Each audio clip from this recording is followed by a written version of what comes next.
करेंगे आज हमारा फर्स्ट चैप्टर को, लास्ट टॉपिक जो बचे उसको खत्म करना है। तो बेटा लास्ट क्लास में जब हमने चैप्टर नंबर 1 स्टार्ट करा था बीसीके इंट्रोडक्शन, तो मैंने आपको बताया था बेटा जो बीसीके का इंट्रोडक्शन है उसमें आपको 3 मेजर टॉपिक पढ़ने हैं संचित भाई। एक है डोमेन्स ऑफ बीसीके, ये एक छोटा सा टेबल है उसे याद करना है। एक है ह्यूमन एक्टिविटीज और एक है फॉर्म्स ऑफ बिजनेस ऑर्गेनाइजेशन। और दुर्वांश भाई लास्ट क्लास बिजनेस ऑर्गेनाइजेशन हमने पढ़ा था कितने फॉर्म्स में होता है। मैंने आपको बताया था कि पहले बिजनेस पढ़ाने से पहले मैंने आपको बताया था बिजनेस ओनरशिप के कैरेक्टरिस्टिक्स बताए थे 3। एक तो बंडल ऑफ राइट होता है, सिंगली और जॉइंटली हो सकता है, और प्रोप्राइटर भी हो सकता है, और कॉर्पोरेट भी हो सकता है। फिर मैंने बताया 5 टाइप्स होता है सोल प्रोप्राइटरशिप, इसके की कैरेक्टरिस्टिक्स बताए थे, मेरिट डीमेरिट बताए थे। फिर सेकंड हमने एचयूएफ पढ़ा था, उसके मेरिट डीमेरिट लिमिटेशन वगैरह बताए थे। फिर पार्टनरशिप एलएलपी कंपनी मैंने अच्छे से रीड करा के हाईलाइट कराया था, और आपके लिए तीनों के लिए होमवर्क था क्योंकि आपने ऑलरेडी लॉ में सब कुछ पढ़ा हुआ था। पार्टनरशिप में क्या बताया था, एग्रीमेंट है, शेयरिंग ऑफ प्रॉफिट होगी, 2 और मोर पर्सन, म्यूचुअल एजेंसी होगी, है ना। एलएलपी कंपनी सब पढ़ाया था। कंपनी में वन ओपीसी याद रखना, प्राइवेट पब्लिक याद रखना, उनका डिफरेंस याद रखना, कितने डायरेक्टर होते हैं, कितने मेंबर्स होते हैं, क्या क्या सब कुछ, ठीक है ना। अब आई होप बेटा किसी भी बच्चे को इस वाले पोर्शन में कोई भी डाउट ना हो, और अगर है तो आप पूछ सकते हो। और सेकंड एक्सपेक्टेशन आई होप कि आपने फॉर्म्स ऑफ बिजनेस ऑर्गेनाइजेशन के स्टिकी नोट्स बना लिए हो, ठीक है। अगर आपने बना लिए वेल एंड गुड है। आज हमारा जो काम है बेटा वो है इन दोनों को खत्म करना, पहला। दूसरा, आपकी रिवीजन क्लासेस के लिए बहुत स्ट्रैटेजिकली मैंने एक चीज कर रही है, सोची है, और उसको इंप्लीमेंट करेंगे।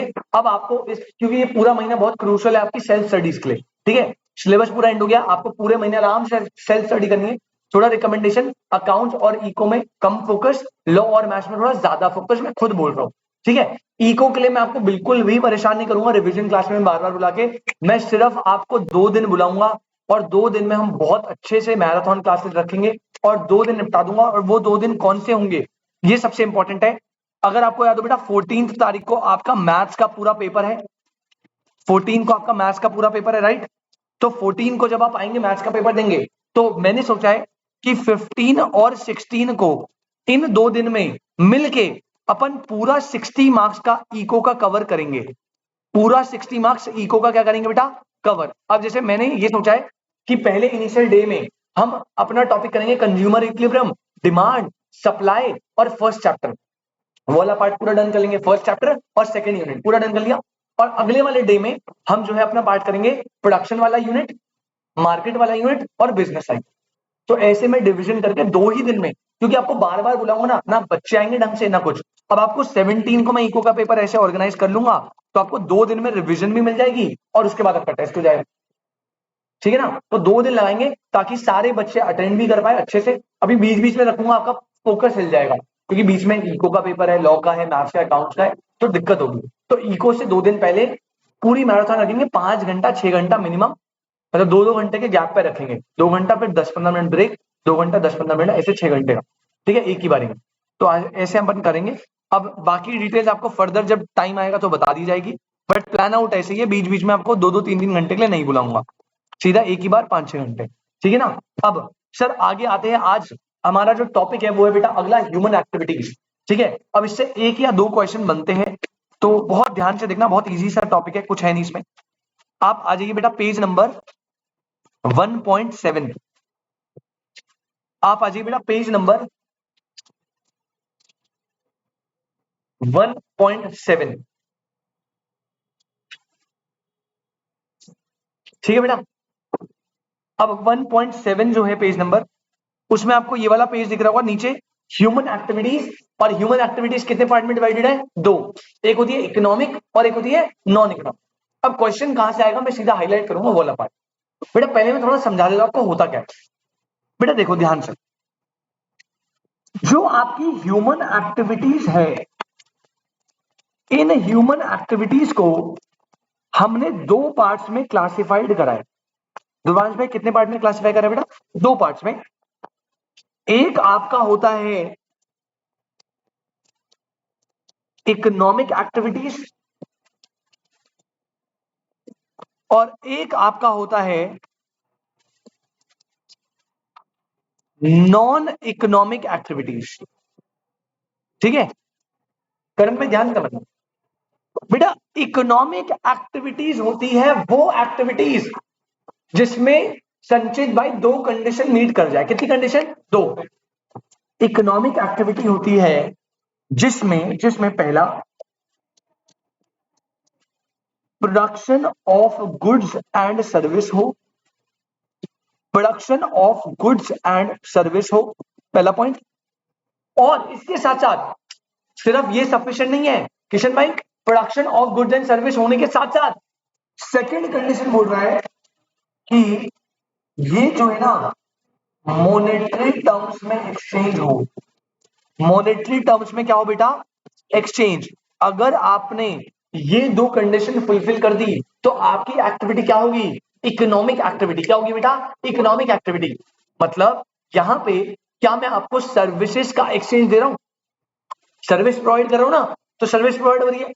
अब इस सर्विस के बदले मॉनेटरी एक्सचेंज भी इन्वॉल्व है। मैं आपसे फीस चार्ज कर रहा हूं, तो बेटा production of goods and service हो रहा है, बदले में एक अमाउंट मॉनेटरी टर्म में एक्सचेंज हो रहा है, तो ये होगी इकोनॉमिक एक्टिविटी। क्या होगी बेटा? और अगर कोई भी ऐसी एक्टिविटी जो क्या है अदर देन इकोनॉमिक एक्टिविटी, क्या बोला बेटा? अदर देन इकोनॉमिक एक्टिविटी, तो बेटा other than economic activity is known as non economic. Sir मतलब क्या? अरे संचित भाई, ऐसी एक्टिविटी जिसमें गुड्स एंड सर्विस का प्रोडक्शन नहीं हो रहा वो क्या है? Non economic. या फिर ऐसी एक्टिविटी जिसमें गुड्स एंड सर्विस प्रोडक्शन तो हो रहा है लेकिन मॉनेटरी टर्म्स में एक्सचेंज नहीं हो रहा, वो भी क्या होगी?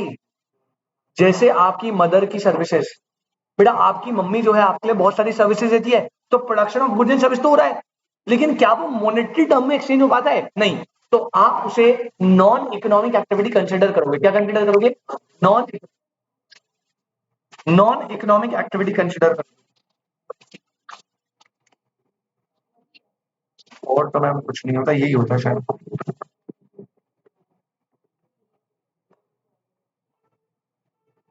ठीक है बेटा, ये बात समझ आती है? फिर से रिपीट कर रहा हूं, यहाँ पे इकोनॉमिक एक्टिविटी में दो कंडीशन है, पहला production of goods and service, दूसरा मॉनेटरी टर्म्स में उसका एक्सचेंज।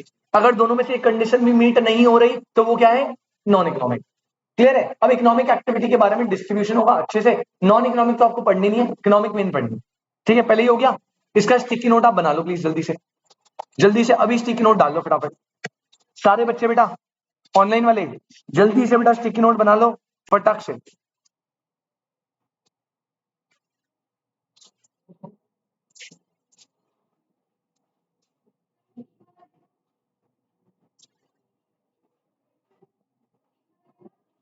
तीन वाला?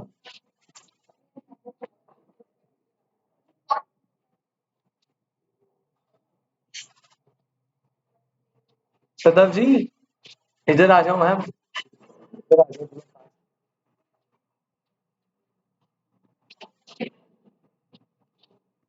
हाँ जी जल्दी से स्टिकी नोट डालो बेटा। ह्यूमन एक्टिविटी दो टाइप की सदफ, economic and non economic. Economic activity क्या है? जिसमें गुड्स एंड सर्विस का प्रोडक्शन होगा और वो प्रोडक्शन गुड्स एंड सर्विस का जो हो रहा है उसमें मॉनेटरी एक्सचेंज होगा। दोनों कंडीशन फुलफिल करनी है। जैसे सदफ मैं आपको सर्विसेज का प्रोडक्शन करके दे रहा हूं और उसके बदले मॉनेटरी टर्म में एक्सचेंज हो रहा है, it is a economic activity. लेकिन जब मम्मी आपकी सर्विसेज देती है घर पे, है ना, वो गुड्स एंड सर्विस तो हो रहा है लेकिन क्योंकि मॉनेटरी टर्म में एक्सचेंज नहीं हुआ तो वो इकोनॉमिक एक्टिविटी।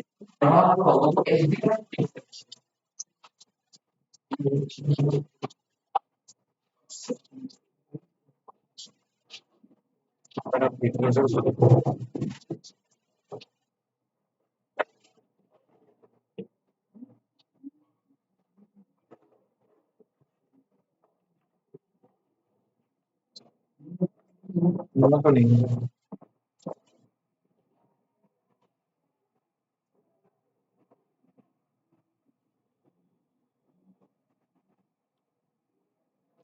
स्टिकी नोट डालो भाई जल्दी से। जब वही हाउस वाइफ का काम संचित भाई मेड करेगी घर आके, वो क्या होगा? इकोनॉमिक एक्टिविटी, क्योंकि उसके बदले तो वो चार्ज करेगी ना आपसे, डिफरेंस है। अब आ जाओ जी, आगे बढ़ते हैं। अब हमें मेन आपके सिलेबस में इकोनॉमिक एक्टिविटी वाला पार्ट है, फटाफट देखते हैं, ज्यादा टाइम नहीं लगेगा। ठीक है, ये वाला हेडिंग है 1.7 पेज नंबर, ह्यूमन एक्टिविटी में इकोनॉमिक नॉन इकोनॉमिक।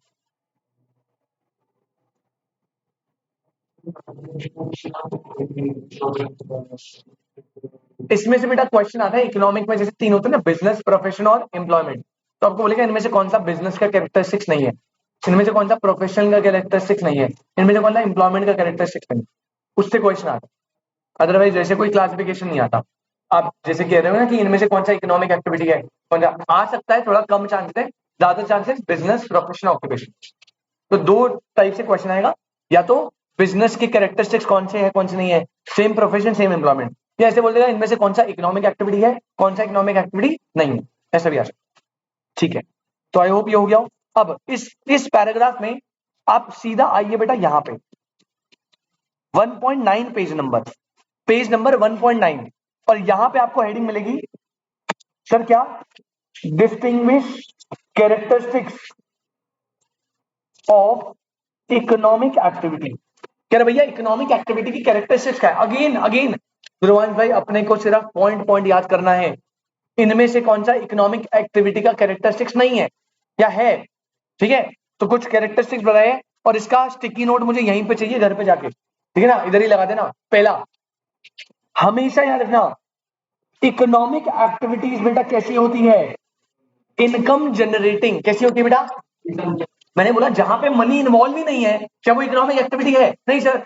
तो इकोनॉमिक एक्टिविटी हमेशा इनकम जनरेटिंग होगी, मतलब उसमें एटलीस्ट एक पार्टी के लिए इनकम जनरेट हो रहा होगा, एटलीस्ट एक पार्टी के। ठीक है ना, पहला पॉइंट।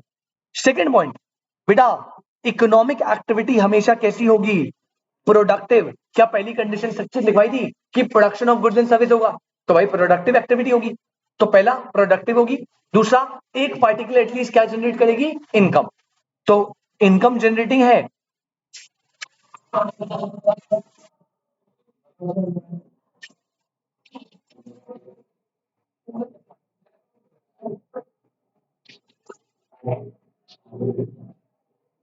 बेटा ऑनलाइन वाले बच्चों आपको आवाज आ रही है क्या, ऑनलाइन वाले बच्चे बेटा आपको आवाज आ रही है, अंजलि, आर्यन, अजीज, चिराग, नंदिनी, निकिता, सिमरन, तुषार।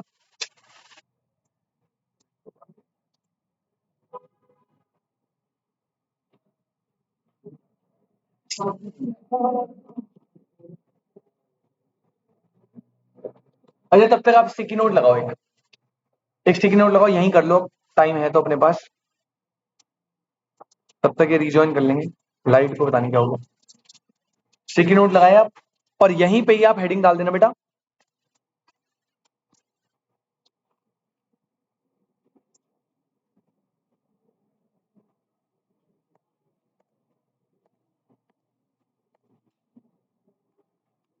हेडिंग डालना characteristics of,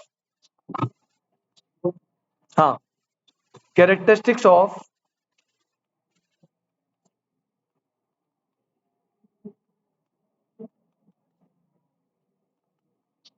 economic activity.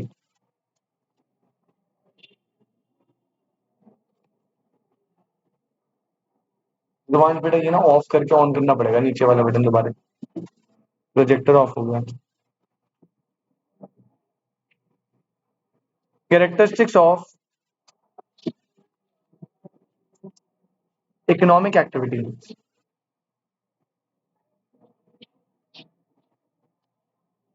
Characteristics of economic activity.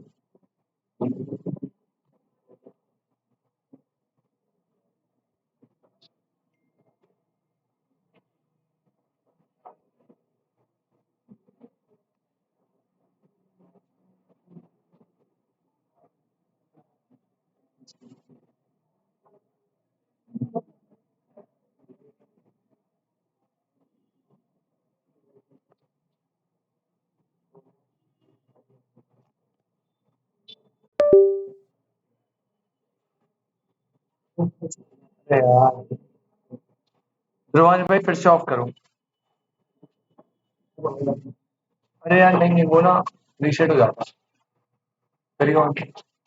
बेटा ऑनलाइन वाले बच्चे आवाज आ रही है आपको, अंजलि, आर्यन, अजीज, चिराग, देव, अंजारी भाई, यस नंदिनी, सर। निकिता जी, सिमरन जी, तुषार भाई, लाइट चली गई यस थी बेटा सर। थोड़ा सा, एक जी मिनट। सर, आ रही है आवाज, आ रही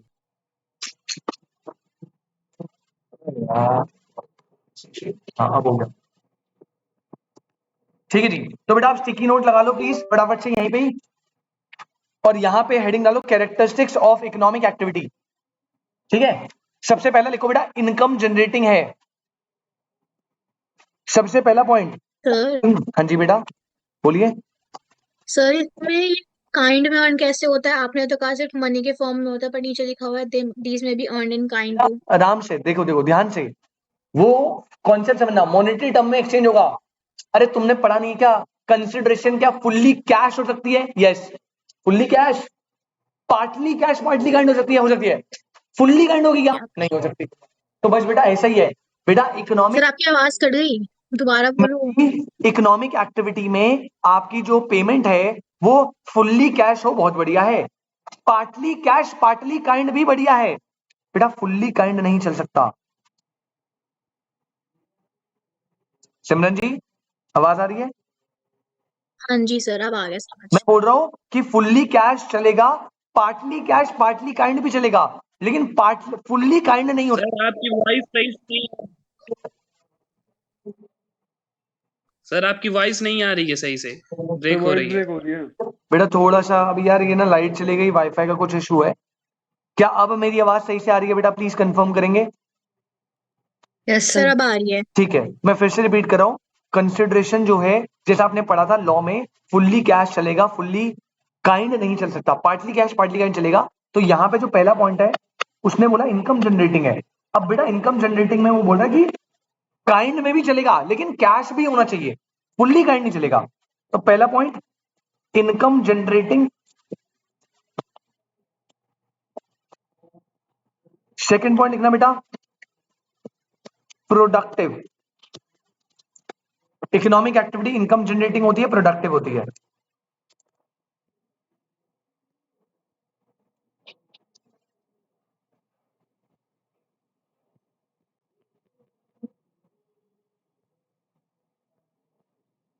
ठीक है, यहां पे लिखा हुआ है कुछ, एक बार रीड कर लेते हैं। It is not necessary, underline करना, that all these income may be earn in the form of money only, these may be earn kind too. बेटा देखो, it is not necessary that all these income, वो कह रहा है जरूरी नहीं कि सारी इनकम ही आपको कैश में मिले, कुछ इनकम काइंड में मिल सकते हैं, कुछ, नॉट सारी, काइंड में सारा नहीं मिलेगा, कुछ इनकम आपको काइंड में भी मिल सकती है। ठीक है ना? तो जैसे फॉर एग्जांपल अगर मैं एक जॉब कर रहा हूं, तो बेटा जॉब में होता है ना कि आपको सैलरी मिल रही है और रहने के लिए फ्लैट मिल रहा है, लंच डिनर ब्रेकफास्ट सब कुछ खाने का मिल रहा है, तो बेटा उसमें क्या है, वो पार्टली काइंड है पार्टली कैश है, तो वो भी इकोनॉमिक एक्टिविटी कंसिडर होगी, लेकिन फुल्ली काइंड पॉसिबल नहीं। क्लियर है? तो ये चीज बोल रही है। सेकंड बोला बेटा प्रोडक्टिव होगी। थर्ड देखना, थर्ड कह रहा है even consumption is an economic activity. ओहो, सिर्फ प्रोडक्शन ही नहीं है। थर्ड पॉइंट देना, इकोनॉमिक एक्टिविटी में क्या आता है, कंजम्पशन भी आता है, क्योंकि बेटा जब आप कंजम्पशन करोगे तो गुड्स एंड सर्विस का एक्सचेंज होगा, बदले में मनी का एक्सचेंज होगा। तो थर्ड पॉइंट आएगा consumption is also an economic activity. Sachin भाई 3 पॉइंट डन। इनकम जनरेटिंग है, पार्टली इन काइंड हो सकता है, कोई दिक्कत नहीं है। सेकेंड प्रोडक्टिव है, और थर्ड कंजम्पशन भी इकोनॉमिक एक्टिविटी का पार्ट है, क्योंकि उसमें गुड्स एंड सर्विस एक्सचेंज हो रहे हैं और मनी भी जा रही है। और लास्ट होगा शायद आई गेस फोर्थ पॉइंट, वो है बेटा saving, investment and wealth. We just understood that production of goods and service as an economic activity generates income. This income is actually the amount that people spend to buy goods and services. This spent income, the unspent income of people comprises their saving. The financial sector, banks, NBFCs, mutual funds, dealer in stock market, real estate, gold are the channels through which savings are converted into investment and wealth. तो बेटा आप जो पैसा कमाओगे उसे save करके invest करोगे, gold purchase करोगे, stocks, mutual funds etcetera, तो वो भी इकोनॉमिक एक्टिविटी का ही पार्ट है। तो इकोनॉमिक एक्टिविटी में जो फोर्थ कैरेक्टरिस्टिक्स है वो क्या है? फोर्थ कैरेक्टरिस्टिक्स लिखेंगे saving, investment and wealth.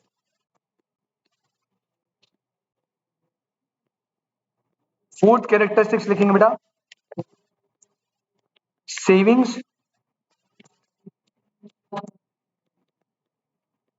Investment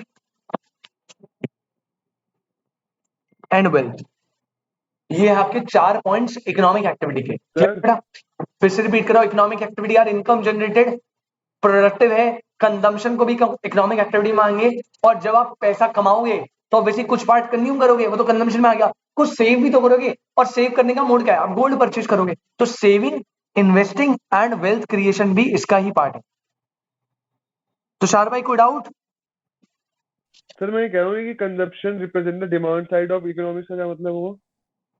consumption में डिमांड साइड बेटा, क्योंकि कंजम्पशन जब आप करते हो ना, पॉइंट तो कंजम्पशन जो होता है ना, वो इकोनॉमी में डिमांड का फैक्टर होता है। कंजम्पशन इकोनॉमी में डिमांड का फैक्टर होता है, लेकिन ऑन दी अदर हैंड जब आप इन्वेस्टमेंट करते हो, तो इन्वेस्टमेंट जो है ना, वो इकोनॉमी में सप्लाई का फैक्टर होता है। तो डिमांड इक्विलिब्रियम कब होता है, जब डिमांड और सप्लाई आपस में इक्वल होते हैं। तो कुछ फैक्टर सप्लाई के होते हैं, कुछ फैक्टर डिमांड के होते हैं। कंजम्पशन डिमांड का फैक्टर है। जैसे आपने पढ़ा था क्या, एडीएस कॉन्सेप्ट आपने पढ़ा था ना, एडीएस। तो एडी का फॉर्मूला क्या होता था, सी प्लस आई, एस का फॉर्मूला क्या होता था, सी प्लस एस, ऐसे पढ़ते थे। तो कंजम्पशन जो होता है डिमांड का फैक्टर्स है, सेविंग जो है वो सप्लाई के फैक्टर्स है, अपने अपने फैक्टर्स है, उसकी बात कर रहे हैं। अच्छा आगे बढ़ो, अब आता है अगला जिससे क्वेश्चन बनेगा 4 पॉइंट के बाद। अब आता है business as an economic activity. अब ये पूरा पैराग्राफ पढ़ाने से बेहतर आपको एक मस्त चीज बता देता हूं बेटा। देखो ये ना, अब आपको याद होगा इकोनॉमिक एक्टिविटी 3 टाइप की होती थी, बिजनेस, प्रोफेशन और एम्प्लॉयमेंट। अब ये ना पैराग्राफ दे रहा है बिजनेस का, फिर ये देगा प्रोफेशन का, फिर देगा एम्प्लॉयमेंट का। ठीक है, देखो distinguish characteristics between business and other economic occupation, किसकी बात कर रहा है, प्रोफेशन और एम्प्लॉयमेंट। लेकिन संचित भाई ये सब पढ़ाने से अच्छा मैं आपको सीधा डायरेक्टली पता है कहां लेके जाऊंगा बेटा, मैं आपको लेके जाऊंगा इस, जो आपको दिख रहा है ये टेबल निकालो आप, distinction between business, profession and employment. ये टेबल आप अच्छे से पढ़ लीजिए, ये सारे ऊपर वाले पॉइंट्स जितने भी बिजनेस, प्रोफेशन, ऑक्यूपेशन सब है, वो आपको यहाँ पे सारे के सारे मिल जाएंगे। ठीक है, और इनसे बेटा आप पहले ही लिख लीजिए, क्वेश्चन बनेगा, बहुत इंपॉर्टेंट है ये, बिजनेस, प्रोफेशन और एम्प्लॉयमेंट। और इसमें आपको काफी सारी बातें कुछ पता होंगी, थोड़ी मैं बताता हूं। देखो बेटा बिजनेस, अगर मैं इन दोनों को कंपेयर करूं, बिजनेस क्या होता है बेसिकली बेटा, बिजनेस में ना आप प्रोडक्ट डेवलप करके, या वो गुड हो सकता है या वो सर्विस, मार्केट ओरिएंटेड फोकस करते हो, और या तो बिजनेस ट्रेड करते हो, या तो आप मैन्युफैक्चरिंग करोगे या बाइंग एंड सेलिंग करोगे, ऐसा बिजनेस होता है। प्रोफेशन में क्या होता है ना, आप इंडिपेंडेंटली काम करते हो, और जनरली वो सर्विस प्रोवाइडिंग होता है। क्या होता है वो, प्रोफेशन में कभी गुड्स नहीं आते, प्रोफेशन हमेशा सर्विसेज का होता है। जैसे टीचिंग एक प्रोफेशन है, तो इंडिपेंडेंटली आप टीचिंग कर रहे हो, सर्विस दे रहे हो। सीए एक प्रोफेशन है। लेकिन एम्प्लॉयमेंट क्या होता है, एम्प्लॉयमेंट में आप देते हो डिपेंडेंट सर्विसेज। क्या देते हो, डिपेंडेंट सर्विसेज। पहली बात तो आप इंडिपेंडेंट नहीं हो, दूसरी बात आप डिपेंडेंट वे में सर्विसेज दे रहे हो। किसको, अपने एम्प्लॉयर को। किसको दे रहे हो, अपने। तो बिजनेस में आप मार्केट ओरिएंटेड फोकस करते हो, चाहे मैन्युफैक्चरिंग करोगे चाहे ट्रेड करोगे। प्रोफेशन में आप इंडिपेंडेंट सर्विसेज दोगे, और इसमें क्वालिफाइड सर्विसेज होती है, ऐसे नहीं कोई भी दे देगा, क्वालिफिकेशन के साथ। थर्ड होते हैं एम्प्लॉयमेंट, जहां पे आप डिपेंडेंट सर्विसेज दोगे अपने एम्प्लॉयर को। अच्छा अगर मैं रिस्क की बात करूं, बिजनेस में रिस्क कैसा, सबसे ज्यादा, प्रोफेशन में मॉडरेट, एम्प्लॉय में सबसे कम। रिवॉर्ड की बात करूं, रिवॉर्ड में क्या मिलता है बिजनेस वाले को, प्रॉफिट, प्रोफेशन में प्रोफेशनल फीस, और एम्प्लॉयमेंट में वेजेस एंड सैलरी। तो ऐसे हम ना मल्टीपल फैक्टर पे कंपेयर करेंगे। ठीक है, ये सारे फैक्टर्स ऊपर आपको पैराग्राफ में लिखवाए हुए, और नीचे आपको टेबल दिया हुआ है। तो आप एक बार पूरा टेबल लर्न कर लेना अच्छे से, उसके बाद एक बार पैराग्राफ पढ़ लेना, आपको सारे पॉइंट दिख जाएंगे। ठीक है, अब जरा नजर मारते हैं फटाफट। सबसे पहला बेटा क्या है, मीनिंग। बिजनेस में क्या है, entire spectrum of market oriented activities, जैसे क्या, इंडस्ट्री, ट्रेड एंड कॉमर्स। यही डेफिनेशन आ जाएगी पूरी एज इट इज, और कहेगा ये क्या है। तो अब बस याद रखना, मार्केट ओरिएंटेड फोकस होता है, वो एक्टिविटीज करते हो, और इसमें इंडस्ट्री, ट्रेड, कॉमर्स, बिजनेस ऐसी एक्टिविटीज आती है। अच्छा प्रोफेशन क्या है, अरे independent rendering of services, word याद रखना, independent rendering of services of specialised nature. क्या वो सर्विसेज कोई भी दे सकता है? एक स्पेशलाइज्ड नेचर की सर्विसेज है जिसके लिए आपको एक सर्टेन अमाउंट ऑफ क्वालिफिकेशन चाहिए होगा, ऐसे कोई नहीं दे सकता। तो क्या बोला है? Independent rendering of services specialised nature based on prescribed qualification under the aegis of professional body that also prescribe a code of conduct. जैसे बेटा सीए एक प्रोफेशन है, अब उसकी आपको याद होगा एक प्रोफेशनल बॉडी है, कौन है वो बॉडी? आईसीआई, और वो एक कोड ऑफ कंडक्ट देता है। जब आप सीए बन जाओगे ना तो आपको ना पूरी किट आएगी ब्रीफ केस में, पूरी किट, उसमें आपका पेन्स, गाड़ी के स्टिकर, आपकी डिग्री ऑब्वियसली, और आपको ना 8-10 पेज का लेटर आएगा। पता है उसमें क्या होता है? उसमें होता है सीए का code of conduct. As a CA आपकी सोशल रिस्पॉन्सिबिलिटी एथिक्स है कुछ, कि आपको जैसे क्या बोलेंगे भाई, फ्रॉड में इन्वॉल्व मत होना, कहीं फ्रॉड दिखे तो ट्रू एंड फेयर व्यू से आप देना, कोई भी मटेरियल मिसस्टेटमेंट दिखे तो उसको ऑब्जर्व करके हाईलाइट करवाना मैनेजमेंट को, ये आपके एथिक्स है ना। तो यहाँ पे क्या बोल रहा है? इंडिपेंडेंट सर्विसेज है जो स्पेशलाइज है, क्वालिफाइड सर्विसेज, आपको क्वालिफिकेशन चाहिए अच्छे से, और इसके लिए एक प्रोफेशनल बॉडी होती है हमेशा जो कोड ऑफ कंडक्ट बताएगी। लेकिन जब आप एम्प्लॉयमेंट में आओगे तो देखो वर्ड देखना, यहाँ पे संचित क्या लिखा हुआ है? यहाँ पे लिखा है रेंडरिंग ऑफ सर्विसेज, लेकिन प्रोफेशन में क्या लिखा था? Independent rendering of services. मतलब मैं ऐसे बोलूं, एम्प्लॉयमेंट में आप सर्विसेज कैसी देते हो? डिपेंडेंट। किस पे डिपेंडेंट हो? एम्प्लॉयर पे। किस पे डिपेंडेंट हो? एम्प्लॉयर। तो यहाँ पे rendering of services under the contract of employment for wages and salaries, और इन्हें बोलते हैं बेटा वेज एम्प्लॉयमेंट। क्या बोलते हैं? बस, कोई दिक्कत? पक्की बात? पॉइंट नंबर 2 देखो, sorry, under the aegis of profession, बेटा अंडर द कंट्रोल, जो आपको सुपरवाइज करेगा, रेगुलेट करेगा ना, वो एक बॉडी होगा। अच्छा, सेकंड वर्ड लिखो, मोड ऑफ एस्टैब्लिशमेंट। कैसे एस्टैब्लिश होता है? अरे बिजनेस में आपको लेने होते हैं entrepreneur decision and legal formalities if necessary. भाई अगर आपको बिजनेस एस्टैब्लिश करना है तो जो एंटरप्रेन्योर से डिसीजन लेना है कि भाई करूंगा, और अगर कोई लीगल फॉर्मेलिटीज है, जैसे लिकर बिजनेस है, मैंने डिसाइड करा करूंगा, तो मेरे डिसाइड से नहीं होता ना, उसमें अगर लीगल फॉर्मेलिटीज है तो आपको वो भी फुलफिल करनी। अच्छा, अगर आपको एस्टैब्लिश करना है प्रोफेशन, तो बेटा वो ऐसे नहीं होता, उसके लिए आपको लेना पड़ेगा उस कोड ऑफ कंडक्ट वाली बॉडी से एक प्रॉपर सर्टिफिकेट ऑफ इंस्टीट्यूशन। जैसे सीए में सर्टिफिकेट ऑफ प्रैक्टिस होता है, उसके बिना आप सीए बन नहीं सकते, और वो कौन इशू करेगा? आईसीआई। तो यहाँ पे क्या रहा है? कह रहा है मेंबरशिप लेनी पड़ेगी। डिग्री में क्या लिखा होता है आपका? मेंबरशिप नंबर ही तो लिखा होता है।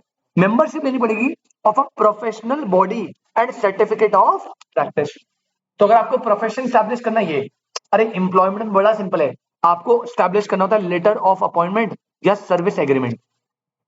जब आप जॉब लगती है आपको, तो आपको बताओ ना, आप बोलते हो मेरा लेटर ऑफ अपॉइंटमेंट आ गया उस कंपनी से, अपॉइंटमेंट लेटर आ गया, तो मतलब आप अपॉइंटेड हो गए, बस। तो वहां पे आपको डिसीजन लेना है, कोई लीगल फॉर्मेलिटीज वो देखना है। यहाँ पे तो भैया आपको मेंबरशिप चाहिए होगी और सर्टिफिकेट ऑफ प्रैक्टिस चाहिए होगा, और इधर आपको बस एक लेटर ऑफ अपॉइंटमेंट चाहिए, आपकी इंप्लॉयमेंट स्टैब्लिश हो जाए। थर्ड पॉइंट, अच्छा सोर्स ऑफ लाइवलीहुड, कैसे जीवन कैसे व्यतीत करते हैं? बेटा ये बंदा क्या कमाएगा? प्रॉफिट कमाएगा। इसे क्या मिलेगा? Professional fees. और इसे क्या मिलेगा? Wages and salaries. बेटा ऑनलाइन वाले बच्चे प्लीज एक बार जल्दी से मीटिंग रिजॉइन कर लो, फिर हम इसे आगे बढ़ाएंगे, जल्दी से बेटा।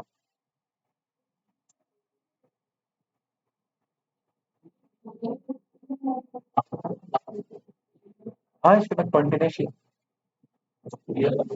सीएस वालों की होगी, शायद सीएमए वालों की भी होगी, और इवनिंग वालों की होगी। क्या भाई? थ्योरी, हाँ उनका लास्ट चैप्टर बचा हुआ है, बस वही चल रहा है।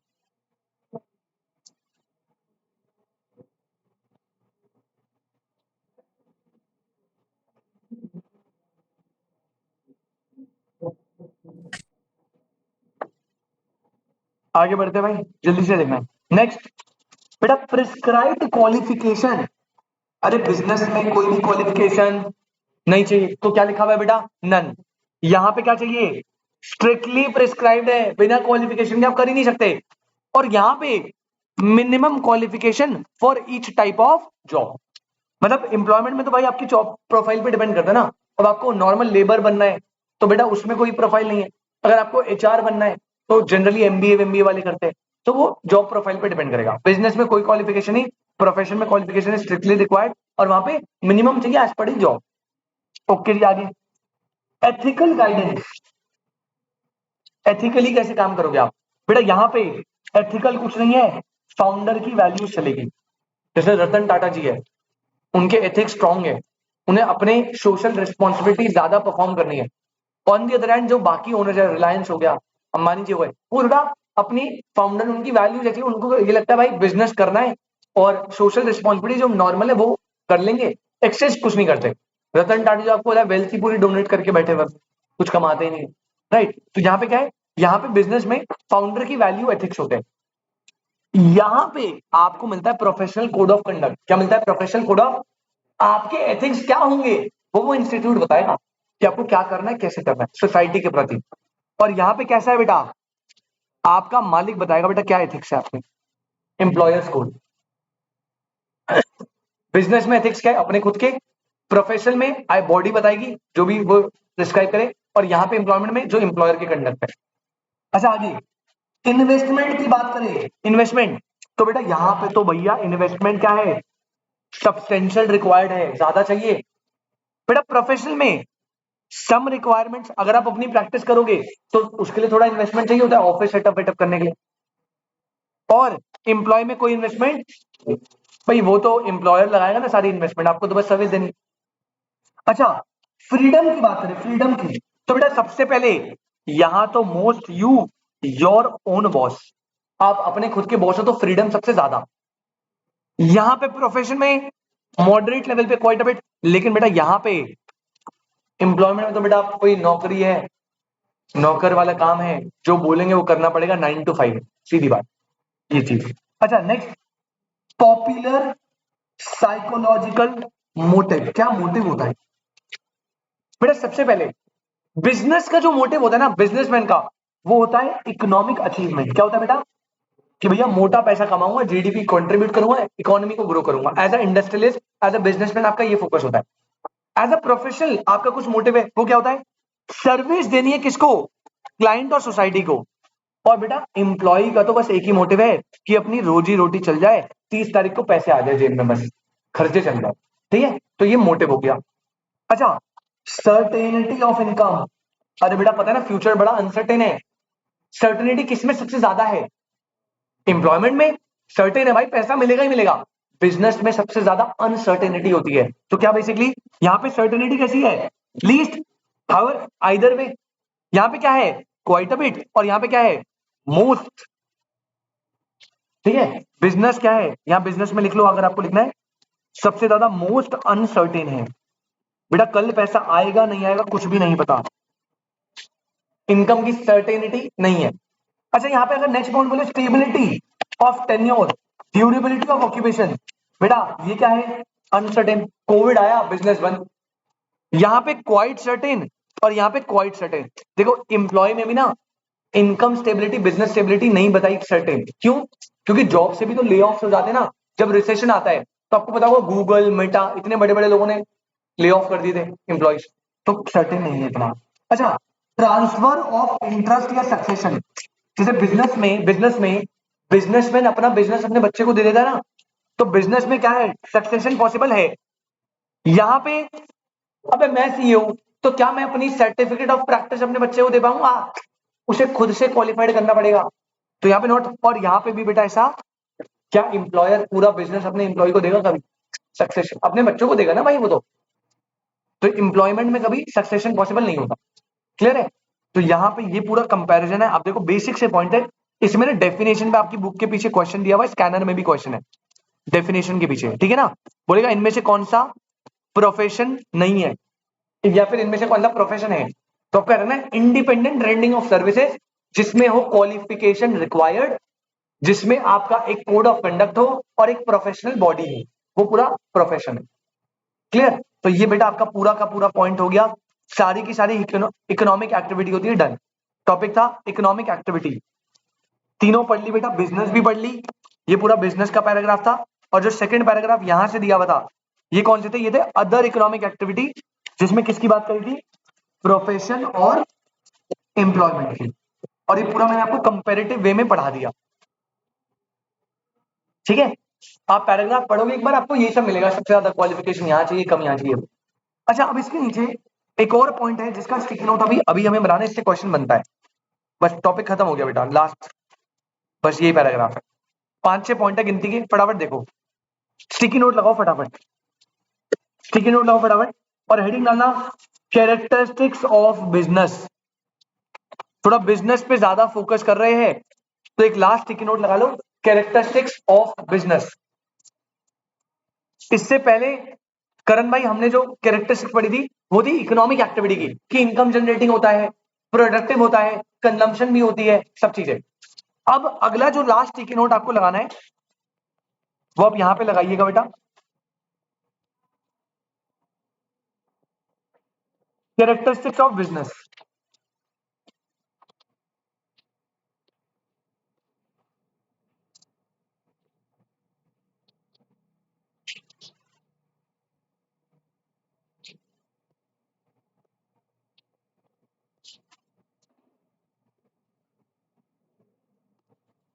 ऑनलाइन वाले बच्चे बेटा फटाफट से लास्ट स्टिकी नोट से बेटा आपका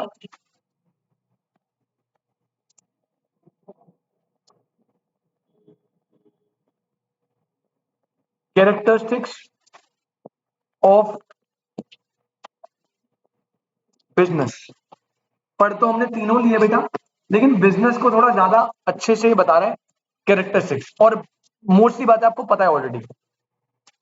फटाफट देखना, पहला पॉइंट सदर जी, बिजनेस की पहली characteristics, job creator not a job. भाई जो बिजनेस करता है वो जॉब क्रिएट करता है, ना कि जॉब ढूंढता है। तो पहला feature job creator not a seeker, पहले अंडरलाइन करें। Second, provides momentum to economic growth and development, और इसमें ना ब्रैकेट में लिख लेना किसकी बात कर रहा है, जीडीपी एंड नेशनल इनकम की बात कर रहा है। बेटा अगर आपको पता हो हमारी इंडिया में जो majority GDP and national income का कंट्रीब्यूशन है वो बिजनेसेस ही कर सकते हैं। तो अगर आपको जीडीपी या नेशनल इनकम को बूस्ट करना है ना, तो आपको किसको बूस्ट करना पड़ेगा, बिजनेसेस को। मोदी जी इंडस्ट्रियलाइजेशन पे क्यों इतना ध्यान दे रहे हैं, उन्हें पता भाई एम्प्लॉयमेंट, जीडीपी, नेशनल इनकम सब इससे बढ़ेगा। एग्रीकल्चर बहुत मेन है, नेसेसिटी है, लेकिन आप एग्रीकल्चर करके कभी वो चीज अचीव नहीं कर सकते ना। ऑल्दो ऐसा बिल्कुल रिजिड नहीं है, कई लोग भाई बहुत मोटा छाप रहे होंगे, बट मेजॉरिटी वे में, क्योंकि लैंड एक हमेशा लिमिटेड रिसोर्स है, आप उसे एक लेवल के बाद एक्सपैंड नहीं कर पाओगे। Supply of land is perfectly inelastic, हमने पढ़ा था। तो वहां पे क्या है, आपका जो बिजनेस काम करता है वो बहुत इंपॉर्टेंट है। तो सेकंड फीचर क्या है कि भैया वो मोमेंटम, एक स्पीड देता है इकोनॉमिक ग्रोथ एंड डेवलपमेंट को। Second business. थर्ड क्या बोल रहा है, थर्ड पॉइंट है इन्वेस्टमेंट इंटेंसिव। बिजनेस में बहुत ज्यादा क्या लगती है, इन्वेस्टमेंट लगती है। प्राइमरी वे में आपको इन्वेस्टमेंट लगानी पड़ेगी बहुत ज्यादा, ठीक है। बस हाँ, देखो starting a business required sizeable investments of fund. हाँ, लेकिन डिपेंड क्या करता है बेटा, आपको पता होगा एमएसएमई, इसके हिसाब से डिपेंड करता है ना। अगर आप माइक्रो इंडस्ट्री हो तो फंड्स कैसे चाहिए, थोड़े कम, स्मॉल में थोड़े और मतलब कम, उससे ज्यादा, मीडियम में थोड़े से कंपेटिवली और ज्यादा, और लार्ज में बहुत ज्यादा। लेकिन कोई भी आप बिजनेस कर लो, डजंट मैटर, बिजनेस में तो इन्वेस्टमेंट लगेगी ही लगेगी, और ज्यादा लगेगी, अच्छा खासा। तो पहला पॉइंट जॉब सीकर नहीं है, जॉब क्रिएटर है। दूसरा बिजनेस के पॉइंट क्या है बेटा, मोमेंटम देता है इकोनॉमिक ग्रोथ एंड डेवलपमेंट में। थर्ड, बिजनेस जो है उसमें इन्वेस्टमेंट बहुत ज्यादा लगती है, वो डिपेंड करते हैं एमएसएमई पे, कि माइक्रो है, स्मॉल है, मीडियम है, लार्ज है। फोर्थ कह रहे हैं gestation and uncertainty. Gestation and uncertainty का मतलब पता है क्या बेटा, फ्यूचर बड़ा अनप्रेडिक्टेबल होता है बिजनेस का।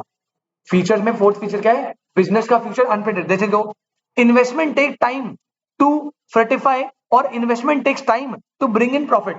मतलब आपने आज इन्वेस्टमेंट लगा दी, क्या जरूरी है अगले महीने से रिटर्न आ जाएंगे, नहीं ना, टाइम टेकिंग है और अनसर्टेन है, हो सकता है आए भी ना। क्लियर है, तो business is very uncertain and it is a complex process, time लगेगा। अगला, भाई बिजनेस कैसा है, सिस्टमैटिक है, ऑर्गेनाइज है, एफिशिएंसी ओरिएंटेड एक्टिविटी। सर मतलब आपने देखा प्राइवेट सेक्टर में जो बिजनेस होते हैं ना, वो अपने लेबर की एफिशिएंसी पे कितना काम करते हैं। आप बैंक में चले जाओ, गवर्नमेंट बैंक में जाना, क्या वहां के लेबर एफिशिएंट होते हैं, उनके एम्प्लॉयर को लेना देना ही नहीं है कि वो कर रहे हैं काम नहीं कर रहे, कोई गोल्स नहीं है। कर लो, अब तो फिर भी थोड़ा बेटर है, पहले नहीं था। आप प्राइवेट बैंक में चले जाओ, एफिशिएंसी ओरिएंटेड है। पता क्या बोलेंगे, एक महीने में मान लो 100 क्रेडिट कार्ड खोलने भाई, अगले महीने जॉब पे आना ना 100 खोलने, अगर तूने 100 से ज्यादा खोले तेरे को मिलेगा इंसेंटिव। क्या मिलेगा? अब सोचो, ऐसे अगर आप एम्प्लॉय को मोटिवेट करोगे इंसेंटिव देके, तो क्या वो एनकरेज होगा, एफिशिएंसी बढ़ाएगा अपनी? गवर्नमेंट ओरिएंटेड यही नहीं होता। तो बिजनेस जो होता है ना, वो कैसा होता है, सिस्टमैटिक, ऑर्गेनाइज और एफिशिएंसी ओरिएंटेड होता है। ठीक है, पॉइंट नंबर 1 क्या था, job creator not a job seeker. Second point क्या था, इकोनॉमिक डेवलपमेंट और ग्रोथ में मोमेंटम देता है। ठीक है, उसके बाद थर्ड पॉइंट क्या था, इन्वेस्टमेंट इंसेंटिव है, इन्वेस्टमेंट चाहिए। फोर्थ पॉइंट है वेरी अनसर्टेन एंड गेस्टेटेशन, मतलब रिटर्न्स निकलने में टाइम लगेगा और जरूरी भी नहीं है कि निकले ना निकले, अनसर्टेन है। उसके बाद फिफ्थ पॉइंट क्या बोला, systematic, organise and efficiency oriented activities. और बेटा लास्ट पॉइंट बोला, बिजनेस करने का हमेशा क्या होता है, पर्पस या ऑब्जेक्ट। जैसे आपने याद है, आप पढ़ते थे पार्टनरशिप के एसेंशियल एलिमेंट, एग्रीमेंट होगा, 2 और मोर पर्सन होंगे, उसमें आता ऑब्जेक्ट होना चाहिए बिजनेस। तो वैसे बिजनेसमैन का हमेशा एक ऑब्जेक्ट होता है, प्रॉफिट कमाना ऑब्जेक्ट हो सकता है सोसाइटी को चेंज करना ऑब्जेक्ट हो सकता है। अब वो डिपेंड करेगा कैसा बिजनेसमैन है, उसके क्या एथिक्स है, उस पर डिपेंड करेगा कि उसका क्या ऑब्जेक्ट है। क्लियर? तो हमने 6 पॉइंट पढ़े, जल्दी से स्टिकी नोट में आ जाओ बेटा, 6 पॉइंट लिखेंगे फटाफट। पहला characteristics, job creator not job seeker. Second characteristics, boost करता है बेटा इकोनॉमिक ग्रोथ एंड डेवलपमेंट को, इकोनॉमिक ग्रोथ एंड डेवलपमेंट को। अच्छा थर्ड पॉइंट क्या बोला, थर्ड पॉइंट बोला बेटा इन्वेस्टमेंट इंटेंसिव है, इन्वेस्टमेंट इंटेंसिव मतलब इन्वेस्टमेंट सर भैया ज्यादा चाहिए पैसा। फोर्थ पॉइंट, सर हाँ जी बेटा, ये आप लिख रहे हो? हाँ जी बेटा, सारे पॉइंट लिख ही रहा हूँ, आपको दिख नहीं रहा क्या? सर कोई नहीं, आप पॉइंट नहीं दिखा आपका, एक ही, बहुत देर से लैग हो रखी है स्क्रीन। बहुत देर से एक ही चीज दिख रही है। दिख रहा है क्या? सर कुछ मैं मार्क्स कह रही वार्क्स हूँ नहीं दिख बहुत रहा, देर। क्या मार्क्स करा आपने? अब दिख रहा है क्या? नहीं, अभी भी नहीं? नहीं सर। सर अभी हम लोग को नहीं दिख सर, रहा है systematic, organised, efficiency oriented activity. 3 point लिखे हैं ना अभी तक मैंने। हमने सर वो क्या मार्क अरे करवाया, दिख कुछ ही नहीं नहीं रहे। दिखा। अब बेटा एक बार मीटिंग रिज्वाइन करो यार, पता नहीं क्या पंगे हो रहे हैं। मीटिंग रिज्वाइन करो दोबारा से, सेम लिंक से। क्या हो गया भाई आज इसे, इन्हें देख ही नहीं रहा। सबका कैसे होगा यार? नहीं नेट तो चल रहा है, नेट का कोई प्रॉब्लम नहीं है। शायद क्या पता बीच में मीटिंग ऑफ हो गई हो, इसलिए कुछ पंगा हो रहा हो, पता नहीं। लाइट चली गई थी ना, उसके चक्कर में शायद।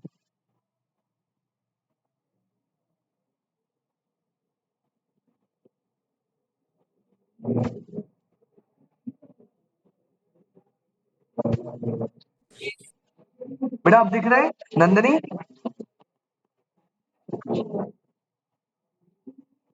नंदनी जी अब विजिबल है आपको? कैरेक्टरिस्टिक्स ऑफ बिजनेस करके नोट दिया हुआ है मैंने, 3 पॉइंट लिखे हुए हैं। हाँ जी बस बस ठीक है। सिमरन आ गई क्या? तुषार भाई, चिराग, अजीज, बेटा आप क्लियर है? हाँ जी सर, दिख रहा है, अब दिख रहा है।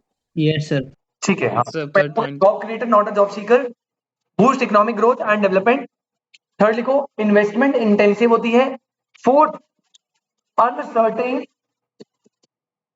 एंड बेटा कीवर्ड है गेस्टेंटेशन, गेस्टे क्या वर्ड था, गेस्टेशन, गेस्टेशन,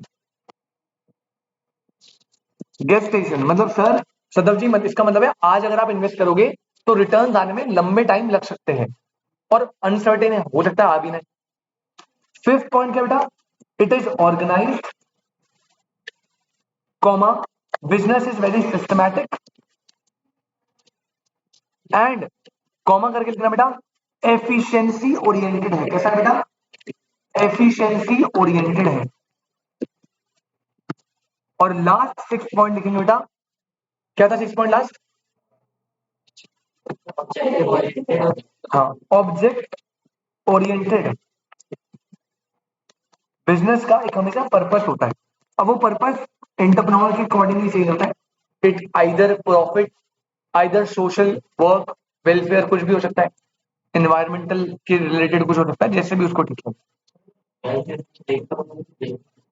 नहीं नहीं बेटा, कई ऐसे बिजनेस होते हैं भाई, जैसे for example welfare, as in welfare, वैसा वेलफेयर नहीं बोल रहा मैं कि प्रॉफिट के लिए काम ही नहीं कर रहा। जैसे कई कंपनीज होती है, जैसे एथेनॉल प्रोडक्शन की कंपनीज है। अब एथेनॉल प्रोडक्शन की जो कंपनी है जो एथेनॉल प्रोड्यूस करे, आपको पता है ना, गन्ने का जो वेस्ट होता है उससे एक नया हमने सब्सटेंस निकाला है जिससे हम फ्यूलिंग बना रहे हैं अब पेट्रोलियम के अलावा।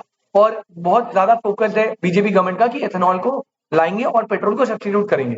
तो अब जो एथेनॉल मैन्युफैक्चरिंग कंपनी है ना, जो बड़े बड़े मैन्युफैक्चर, अब उनका ऑब्वियसली ओरिएंटेड प्रॉफिट है, लेकिन उनका एक ऑब्जेक्ट क्या है, एनवायरमेंट को क्लीन करना।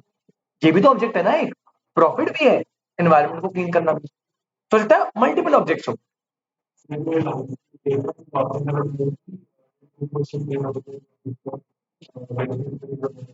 हाँ, सीएसआर मैंडेट।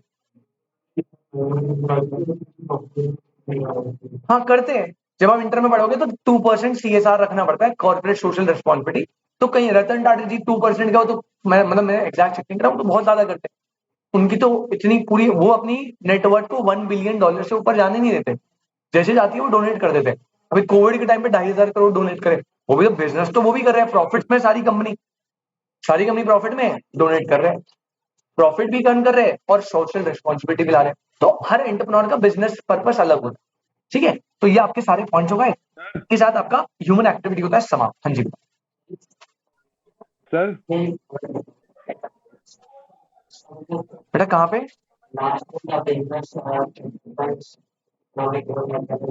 सेकंड पॉइंट पे, द बिजनेस कैपिटलिस्ट इकोनॉमी। बेटा कैपिटलिस्ट, तुमने कैटलिस्ट होता है, केमिस्ट्री में पढ़ा होगा तुमने। कैटलिस्ट एक वर्ड होता है, कैटलिस्ट क्या करते हैं ना, उस जैसे कोई रिएक्शन करवाना था, केमिस्ट्री का टॉपिक है, होता है कैटलिस्ट बोलते थे, जैसे कोई रिएक्शन करना था, तो हम ना कैटलिस्ट क्या करता है, जब हम उस कैटलिस्ट को डालते हैं ना, तो रिएक्शन की स्पीड बढ़ा देता है। अगर आपने 9-10 में केमिस्ट्री पढ़ी होगी, तो ये कैटलिस्ट वहां से वर्ड निकल के आया है। कैपिटल, इसमें क्या होता है ना, कह रहा है बिजनेस जो है ना, इकोनॉमिक ग्रोथ तो होगी, वो तो होगी। और जैसे रिएक्शन में कैटलिस्ट क्या करता है, किसी रिएक्शन में कैटलिस्ट को डालोगे तो वो रिएक्शन की स्पीड बढ़ा देगा। यहां पे वो रिलेट कर रहे हैं कि भाई इकोनॉमिक ग्रोथ तो अपनी बेस में है, लेकिन अगर आप उसमें बिजनेस इन्वॉल्व कर दोगे ना, तो इकोनॉमिक ग्रोथ की स्पीड क्या हो जाएगी, बढ़ जाएगी। तो ऐसे थोड़ा इंग्लिश के साथ खेल रहे हैं, बस और कुछ नहीं। ठीक है, चलिए, तो ये आपका टर्म हो गया। इसी के साथ हमारा ये वाला टॉपिक होता है समाप्त। अब डोमेन बचा है बस एक पैराग्राफ। पहले बताओ यहां तक क्लियर है? फिर से रिपीट करो, आज हमने क्या क्या करा। बेटा सबसे पहले मैंने आपको फॉर्म्स ऑफ बिजनेस ऑर्गेनाइजेशन कराई। मैंने बताया बिजनेस ओनरशिप से पहले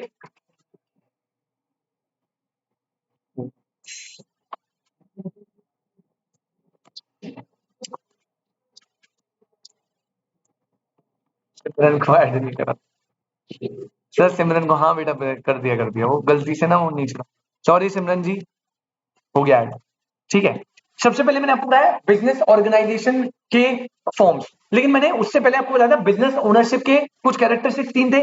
पहला बंडल ऑफ राइट है, सेकंड आपकी जॉइंटली हो सकती है, सिंगली हो सकती है, और थर्ड प्रोपराइटरी हो सकती है, कॉर्पोरेट हो सकती है। फिर मैंने बताया 5, एक सोल प्रोपराइटर, एक एचयूएफ, एलएलपी, कंपनी और पार्टनरशिप।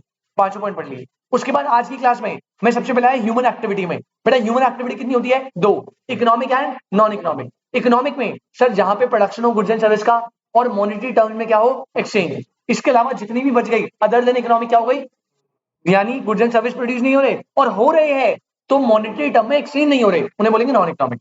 फिर इकोनॉमिक एक्टिविटी के हमने कुछ कैरेक्टरिस्टिक्स देखे थे, 4 कैरेक्टरिस्टिक्स है ना इकोनॉमिक एक्टिविटी के, 4 कैरेक्टरिस्टिक्स। पहला, हमेशा इनकम जनरेटिंग होगा।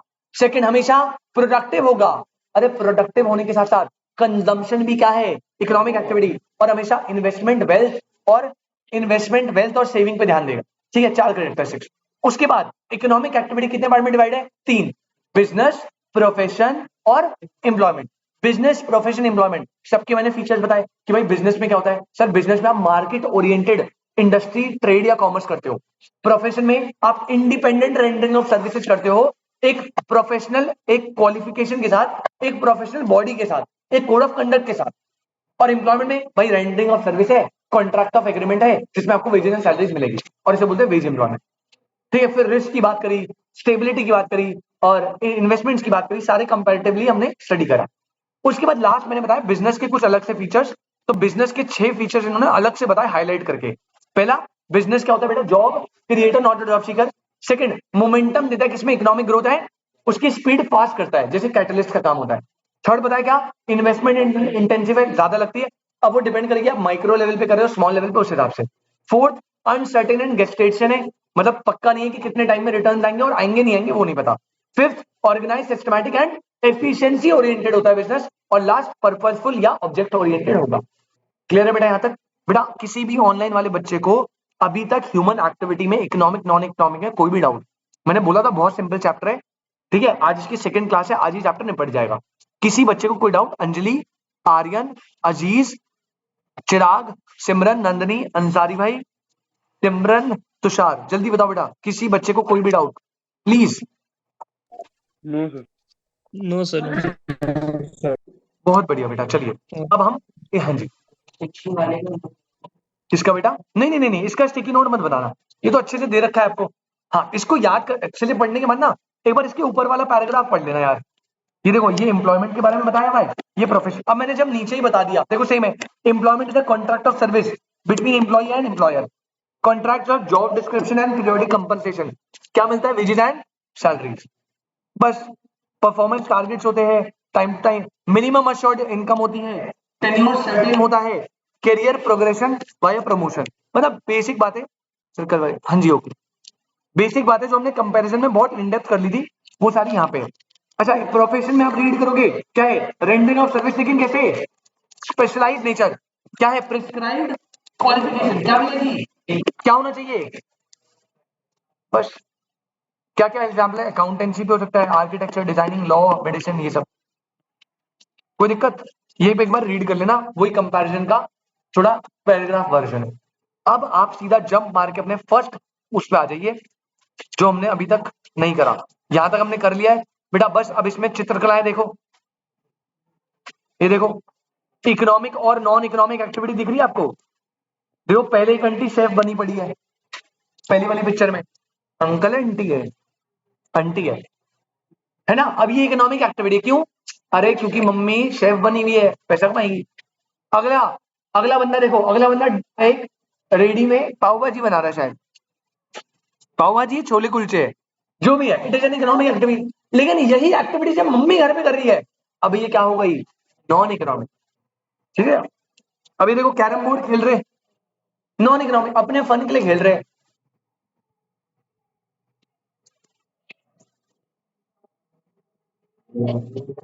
लंगर सर्विसेज, देखो पंचर वाले भैया है, लॉयर है, इकोनॉमिक है, प्रोफेशन है। बस ये पिक्चर है कि इस पेज में ये हमने पढ़ लिया। अब आते हैं ऊपर मेन चीज पे, जो बस एक है जिसपे आपको क्वेश्चन आएगा, वो है ये वाला आपका पैर, ये वाला table, page number 1 sir lottery economic activity में आते हैं? क्या बेटा? लॉटरी इकोनॉमिक एक्टिविटी में आता है? बेटा लॉटरी तो पहली बात इलीगल है, दिल्ली में तो इलीगल ही है, इकोनॉमिक एक्टिविटी में आएगा ही नहीं वो। इकोनॉमिक एक्टिविटी नॉन इकोनॉमिक की तो बात ही नहीं आती, इलीगल हो गया वो तो दिल्ली में। हाँ, जिन स्टेट्स में इलीगल होगा, जिन स्टेट्स में, कुछ लिमिटेड स्टेट्स में शायद लीगल है लॉटरी, जहां पे भी होगा हाँ तो वहां पे आएगा, अदरवाइज हमारे यहाँ तो इलीगल है दिल्ली में। पर पुरानी दिल्ली आप जाओगे वहां पे होती है शायद। चलो ये टेबल आ जाओ बेटा, इसमें से एक क्वेश्चन आ जाता है, और मैं रिकमेंड इसलिए करूंगा क्योंकि छोटा सा ही टेबल है, याद हो जाएगा आपको। हेडिंग है बीसी के डोमेन्स, हेडिंग है बेटा बीसी के डोमेन्स। संचित भाई इसमें ना बिजनेस का कैटेगरी से कैटेगराइजेशन देखेंगे कि बिजनेस को ना कैसे कैसे किस किस डोमेन के किस किस बेसिस पे डिवाइड करा हुआ है। जैसे एक एग्जांपल देता हूं, पहला, बिजनेस को डिवाइड करा है ऑन द बेसिस ऑफ, तो पहला डोमेन क्या हो गया? एक्टिविटी। बेटा बिजनेस एक्टिविटी के डोमेन पे डिवाइड है, जैसे क्या बेटा? कुछ बिजनेसेस क्या करते हैं? मैन्युफैक्चरिंग। कुछ बिजनेस क्या करते हैं? ट्रेडिंग। दोनों में डिफरेंस पता ना? मैन्युफैक्चरिंग मतलब मैं खुद ही बनाऊंगा और बेचूंगा, ट्रेडिंग मतलब मैं नहीं बना रहा, पीछे से परचेज कर रहा हूं, अपना मार्जिन ऐड करके आगे सेल कर रहा हूं, दिस इज ट्रेडिंग। अच्छा, और क्या होता है बेटा? Commerce services. Sir what is commerce? अच्छा, कुछ बच्चों को ना ट्रेड एंड कॉमर्स में डिफरेंस नहीं पता। ट्रेड एंड कॉमर्स में डिफरेंस नहीं पता, मैं बताता हूं आपको। देखो बेटा, एक तो हो गया मैन्युफैक्चरिंग, संचित, वो तो आप खुद प्रोड्यूस कर रहे हो। एक हो गया करंट बाय ट्रेडिंग, मैं परचेज कर रहा हूं और सेल कर रहा हूं। ट्रेड करने में जितनी भी अलाइंड सर्विसेज आती है उसे बोलते हैं कॉमर्स। मतलब बाइंग करूंगा जब मैं, तो क्या बाय करने में मुझे ट्रांसपोर्टेशन फैसिलिटी नहीं चाहिए? चाहिए ना। क्या मुझे पैकेजिंग, स्टोरेज, ऐसी फैसिलिटी नहीं चाहिए? तो कह रहा है जितनी भी एड्स टू ट्रेड या ऑक्सिलरी सर्विसेज है वो सारी कॉमर्स का पार्ट होती है। ट्रेड करना मतलब यहां से बाय करा, यहां से सेल करा, और इस प्रोसेस में जितनी भी रिक्वायर्ड कनेक्टेड सर्विस है वो होती है कॉमर्स सर्विसेज। क्या होती है बेटा? Commerce service. क्लियर है? तो पहला डोमेन आपको पता है क्या आएगा? आपको आएगा कि डोमेन है एक्टिविटी, और उसके बेसिस पे इनमें से कौन सा इलस्ट्रेशन नहीं है। तो डोमेन के बेस पे तीन है। पहला क्या है? मैन्युफैक्चरिंग, ट्रेडिंग और कॉमर्स सर्विस। कॉमर्स सर्विस में भी याद रखना, कॉमर्स सर्विस का एक और नाम क्या है? एड टू ट्रेड और ऑक्सिलरीज टू ट्रेड। ऑक्सिलरीज मतलब कनेक्टेड सर्विसेज की बात करते हैं। अच्छा, अगला डोमेन जो होता है ना बिजनेस का, सेकेंड है बेटा स्केल के बेसिस पे। स्केल पे क्या होता है? कुछ होती है माइक्रो, कुछ होती है स्मॉल, कुछ होती है मीडियम और कुछ होती है लार्ज। ठीक है। थर्ड ट्रेड क्या है? अरे ज्योग्राफी के बेसिस पे भी तो हो सकता है बेटा। कुछ कैसे होते हैं? लोकल लेवल पे, कुछ नेशनल और कुछ मल्टीनेशनल। फोर्थ देखो बेटा, ओनरशिप का डोमेन क्या होगा? बेटा हो सकता है स्टेट ओन्ड या पब्लिक सेक्टर हो सकता है प्राइवेट सेक्टर। और प्राइवेट में तुम्हें पता कितने डिवीजन होते हैं? सोल प्रोप्राइटर होता है, पार्टनरशिप, कंपनी, एलएलपी, कुछ भी हो सकता है। स्टेट ओन्ड या पब्लिक और प्राइवेट दो हो सकते हैं। तो इसमें तीन है, इसमें चार है, इसमें तीन है, इसमें दो है। ठीक है ना। आगे देखो, फिफ्थ क्या है बेटा? डोमेन है मार्केट। अब मार्केट किस चीज की है? हो सकता है रिसोर्सेज की मार्केट कोल, पेट्रोलियम की।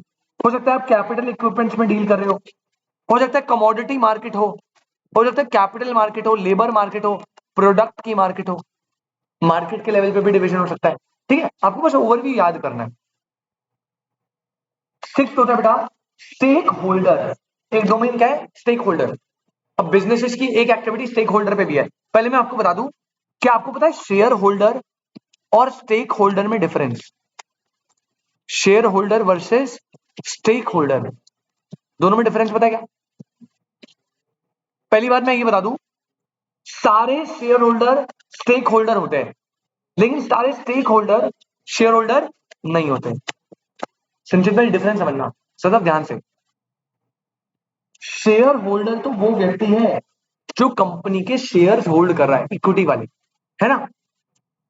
स्टेक होल्डर होता है ऐसा पर्सन जो कि कंपनी में फाइनेंशियल इंटरेस्ट होल्ड कर रहा है किसी भी तरीके से।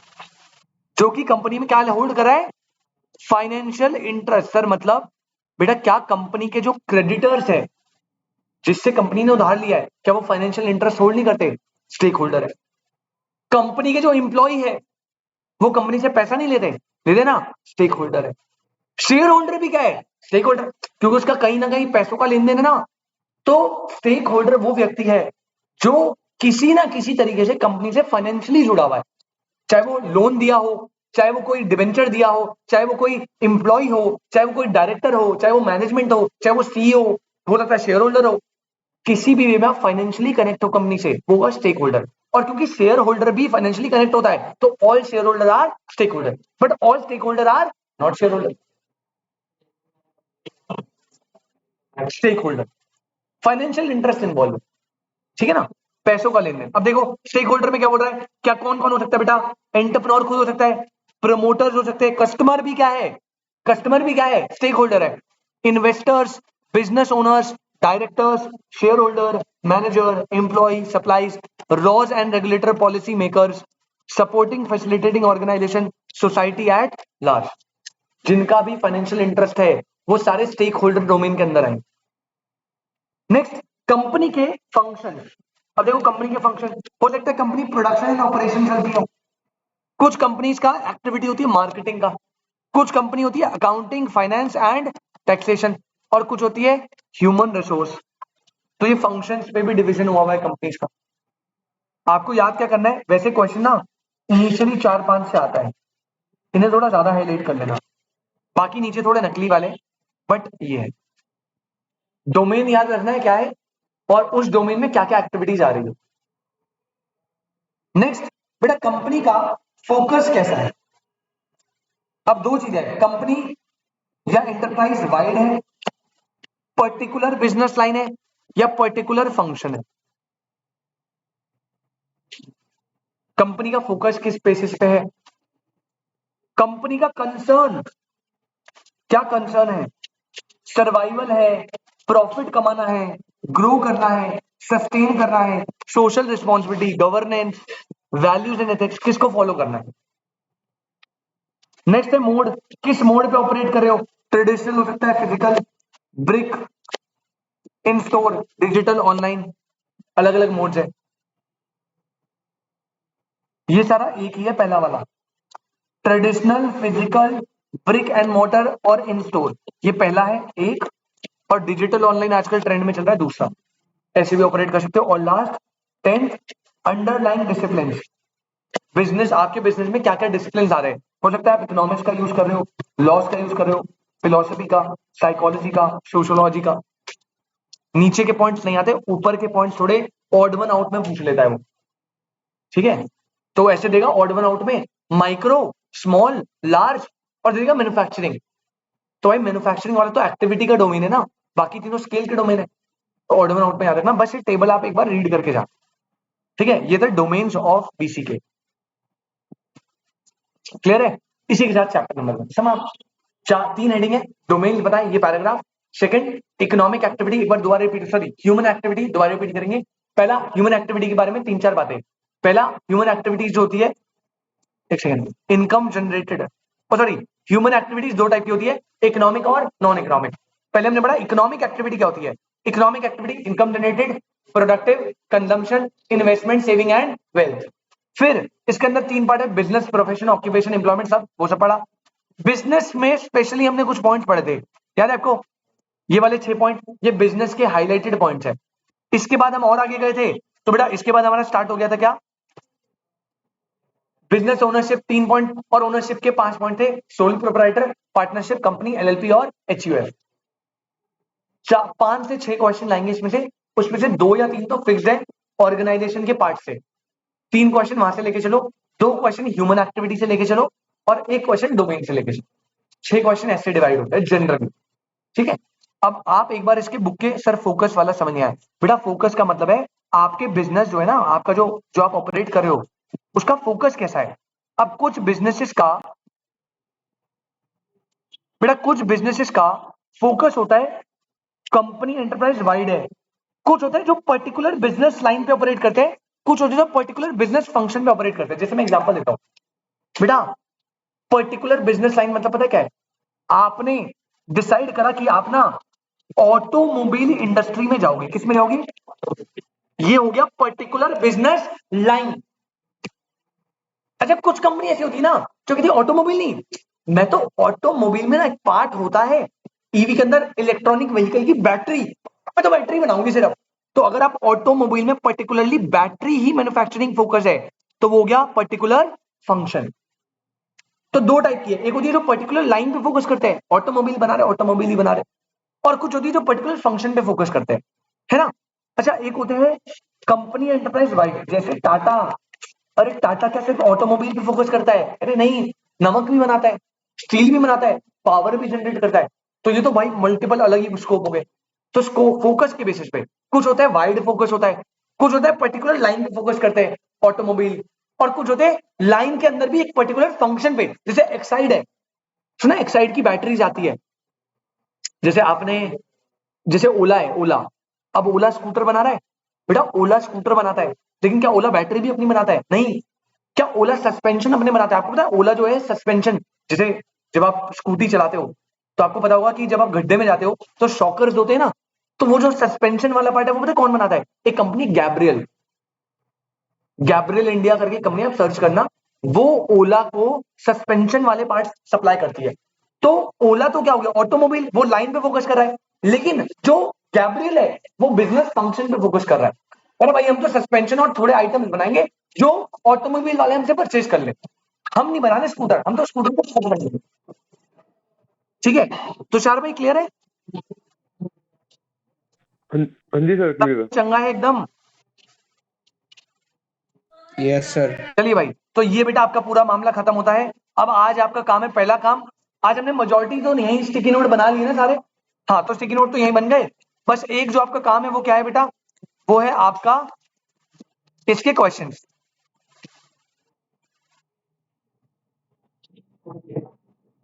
ये रे बेटा देखो क्वेश्चन, यहाँ पे देखो इकोनॉमिक ऑक्यूपेशन दिया है और इनके इनकम कैरेक्टरिस्टिक्स दिया है। एम्प्लॉयमेंट में क्या मिलता है, प्रोफेशन में, बिजनेस में, लैंड प्रॉपर्टी रेंटल और लेंडिंग में। तो आप देख लेना। हाँ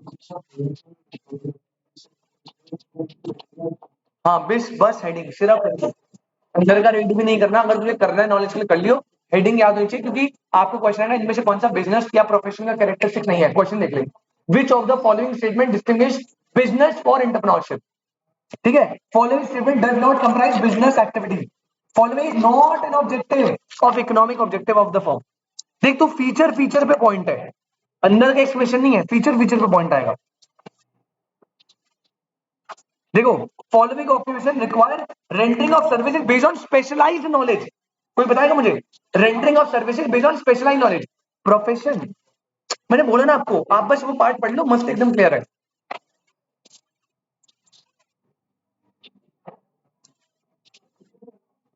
occupation in which people work for others and get remunerated. Simple है भाई, बहुत सिंपल है, फ्री का नंबर है, थोड़ी सी मेहनत है बस। चलिए, आपसे मिलते हैं, आप इसकी क्वेश्चन ट्राई करना। 20-30 क्वेश्चन होंगे, ज्यादा नहीं होंगे इसमें। 31 क्वेश्चन है, ठीक है। तो आप देख लीजिएगा बेटा, सारे क्वेश्चन बना लीजिएगा। और आपका जो है, सुनो सुनो सारे बच्चे, आपका जो है सिलेबस हो गया कंप्लीट, ठीक है ना। अब सुनो ध्यान से, अब यहाँ पे वो कंपनी वंपनी वाला बेटा स्टूडेंट जर्नल देख लेना, ठीक है ना। लास्ट मोमेंट पे देखना, छोड़ना, देख लेना अपने अकॉर्डिंगली अगर याद हो पाए, क्योंकि वो टाटा की मैं यहाँ पे करवाऊंगा। आप कर लो दुर्वांश में, शायद आपने पूछा था ना मुझे, वो आपको अपने एंड पे ही करना पड़ेगा, उसका कोई सोल्यूशन नहीं है। आप चाहो, अगर आपको डाउट हो आप मुझसे पूछ लेना, और उनको डाउट ही नहीं आएगा। तो लर्निंग एस्पेक्ट है कि नेस्ले का ओनर कौन है, टाटा का ओनर कौन है, रिलायंस का ओनर कौन है, वो याद कर रहे हैं। इसमें कोई लॉजिक तो होगा नहीं कि टाटा का ओनर रतन टाटा क्यों है, या चेयरपर्सन ये कौन क्यों है, लॉजिक नहीं है। दूसरी सेकेंडली चीज, आपको दुष्यंत सर ने बताया 16 को इको का पेपर है आपका, तो मैं अभी क्लियर कर रहा हूं, आपकी मैं बीच में कोई रिवीजन नहीं रखूंगा। आप आराम से लॉ मैथ अदर सब्जेक्ट में फोकस करो। लेकिन प्लीज एक छोटा सा सजेशन है, जब मैं मैथ्स के पेपर के बाद 2 दिन रहेंगे मेरे पास, इसको मैं थोड़ा आगे पीछे करवाऊंगा, शायद 17 करवाऊं, तो मेरे पास 15 और 16 रहेगा, इसको मैं 17 करवा सकता हूं। ये 2 दिन कंप्लीट ओरिएंटेड होने चाहिए बीसी के और सॉरी इको 60 मार्क्स के लिए। इन 2 दिन में मैं पूरी 60 मार्क्स कवर कराऊंगा इको तीनों बैच को। तो ये 2 दिन आपको 5, 6, 7 जितने भी घंटा लगे, मैं 60 नंबर एक एक चीज यहाँ कवर करवाऊंगा। टेंशन मत लेना, लंच वंच लेकर आना, मेंटली प्रिपेयर हो गया ना कि भाई फोड़ने आए हैं। एक बार आपने 60 नंबर बैठ के कर लिए डेडिकेटेडली, अंदर से इतना बढ़िया फील होगा ना कि सारा कोर्स दोबारा कवर हो गया। ठीक है, फिर थर्ड रिवीजन आपके हवाले है, वो आपकी सेल्फ स्टडी है। और ऐसा नहीं कि अभी आप इको नहीं पढ़ सकते, अभी भी आप डेली 1-1, 2-2 घंटा इको पढ़ो, टाइम दे सकते हो। बट मैं अपने एंड पे रिवीजन कराऊंगा 2 दिन 6-6 घंटे की, और हम डिवाइड कर लेंगे, पहले फर्स्ट यूनिट और सेकंड यूनिट, क्योंकि सेकंड बहुत बड़ी है तो हम पहले वो करेंगे, और थर्ड फोर्थ फिफ्थ एक साथ अगले दिन करेंगे। कोई दिक्कत, पक्की बात। चलिए, तो आपसे मिलते हैं बेटा अब सीधा उस डेट को जब मैं स्पेसिफाई करूंगा। उसके बीच में जो डाउट है, कोई डाउट क्लास चाहिए, कोई रिवीजन किसी पर्टिकुलर टॉपिक की अलग से चाहिए, बस आप मुझे एक बार मैसेज कॉल कर दीजिएगा, सॉल्यूशन मिल जाएगा। कोई डाउट है बिंदास कॉल मैसेज को 9 बजे के बाद। और कोई स्पेशल कोई किसी पर्टिकुलर टॉपिक में डाउट है तो मुझे बता देना, जब भी फ्री डाउट होगा मैं आपको टाइम दे दूंगा, ठीक है। बाकी जब रिवीजन होगी मैं आपको टाइम अलॉट कर दूंगा, उसकी टेंशन नहीं। आपको कोई टॉपिक करना है तो बता देना, वरना अदरवाइज क्योंकि रिवीजन होगी उसके बीच में मेरा फोकस है ना। अब देख, मैं क्लास रख दूंगा, अगर मैं कहूंगा बिजनेस साइकिल आज रिवीजन है, फिर देख मोस्टली बच्चे आएंगे, मोस्टली बच्चे नहीं आएंगे, क्योंकि अभी ना सबकी फटी पड़ी होंगी लॉ और मैथ से, तो प्राइमरी फोकस सब वहीं रख रहे होंगे, रट्टे लगाने पड़ेंगे इतना सारा। तो मैं चाहता नहीं हूँ कि मैं ना थोड़ा थोड़ा रखूंगा तो बच्चा ना बढ़ जाएगा, कोई आएगा कोई नहीं आएगा। तो मैं सिर्फ 2 दिन लेना चाहता हूँ अच्छे से, जिसमें सारे बच्चे अदर सब्जेक्ट को हटा के सिर्फ 2 दिन इको पे फोकस कर लें और इको निपटा दें। फिर बाकी 15 तारीख 15-16 के बाद पेपर दे देना। उसके बाद आपके पास 15 दिन है, उसमें आप इको पढ़ो, मैथ्स पढ़ो, जो आपको पढ़ना है। ठीक है ना?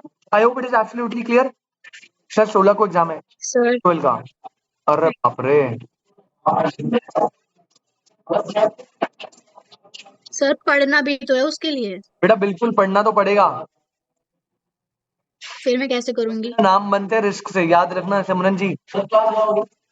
यार हाँ अरे सर पर सुनो तो, मैं कह रही हूँ कि आप थोड़ा 16 को छोड़ दो, बाकी 15-17 ऐसे कुछ रख लो। बट या बेटा मेहनत तो आपको देखो करनी पड़ेगी, क्योंकि इस बार बड़ा गड़बड़ हो गया है। ये ओवरलैप जो हो रहा है एग्जाम्स, और रेगुलर वालों को तो सीए के एग्जाम के साथ एग्जाम है, उनकी तो और लंका लगी पड़ी है।